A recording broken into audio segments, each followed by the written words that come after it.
Olá, aqui é Tiziana Paiva e eu queria trazer uma reflexão para vocês. Estamos aí na nossa semana de postagens sobre autoconhecimento, autocuidado. Afinal, a gente se cuidar, né? O terapeuta, o psicólogo, saber se acolher, saber respeitar o seu limite, saber parar, saber revitalizar esse lugar dele, que muitas vezes, né, é de muito sofrimento, de entrar em contato com muito sofrimento do outro, não é? Isso é muito fundamental.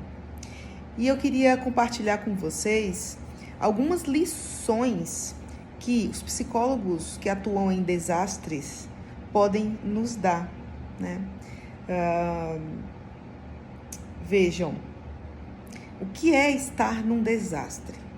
O que seria, né, estar num desastre oferecendo cuidado, estar num desastre oferecendo acolhimento, apoio e fazendo ações de saúde mental para as pessoas.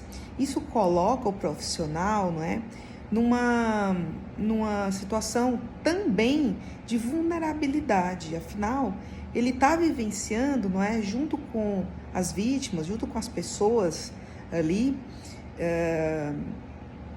os afetados do desastre, ele está vivenciando também o caos, a desorganização, a desestrutura ambiental, né, do local, das cidades, dos bairros, seja ele qual for.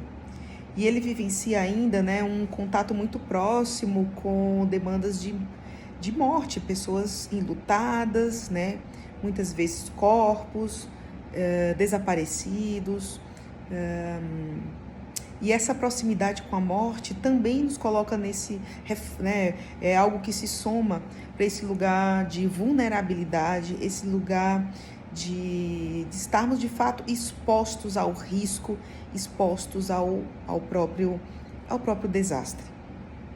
Então, existe uma série de referências bibliográficas importantes em relação a isso.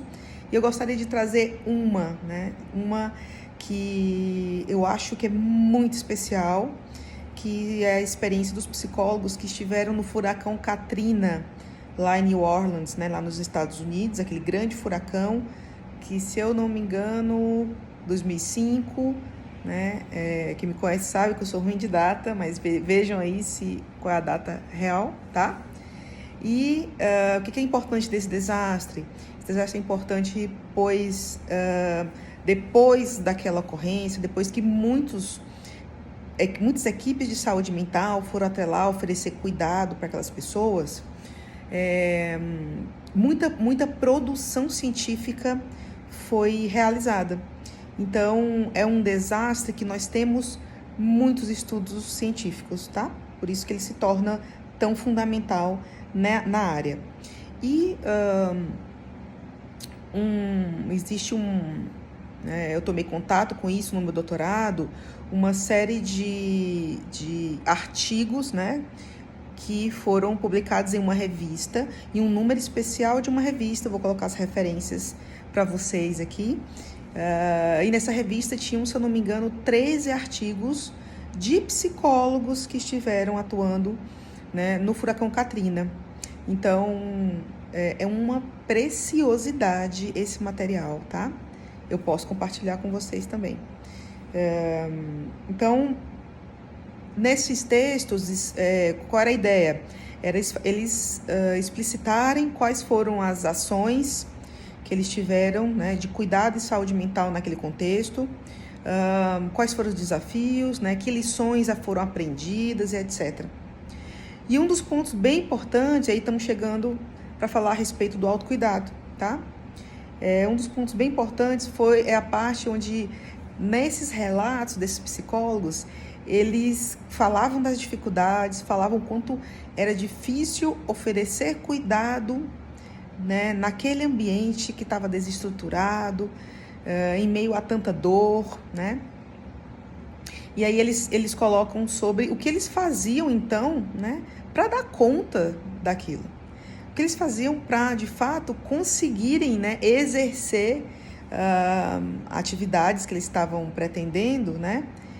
E naquele cenário. Então, eles começavam a descrever ações de autocuidado. Então, um dos psicólogos coloca assim, que ele sempre precisava de um momento, né, da rotina de trabalho ali, vamos pensar naquele dia inteiro, fazendo atividades, conversando com facilitando um processo, outro, etc e tal. Então, no final do dia, né, era o momento onde reunia-se a equipe, né, de psicólogos e era o momento onde se fazia esse autocuidado, né?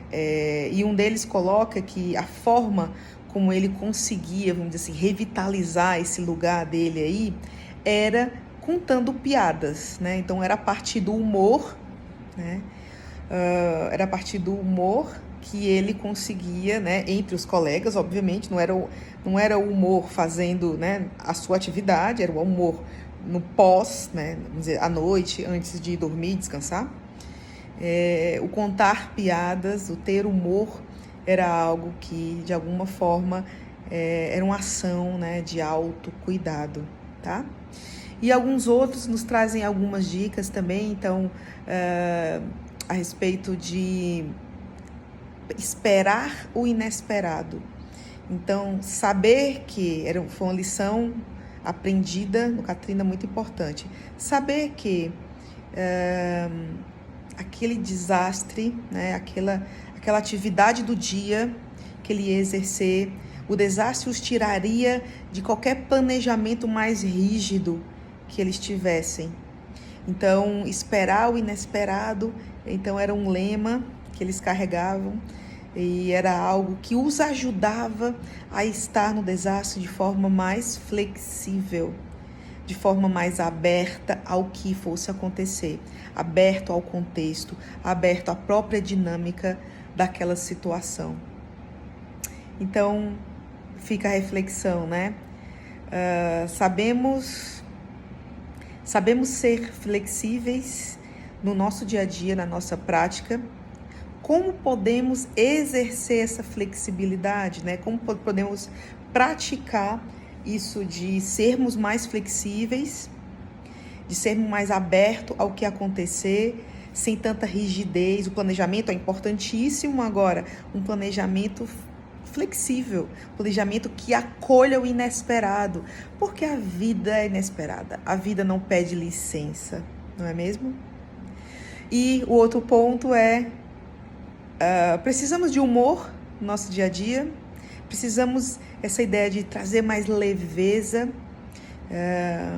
para a nossa prática, para nós mesmos, ou seja, será que seria uma atitude essa? Então eu fico por aqui, um grande beijo, até mais.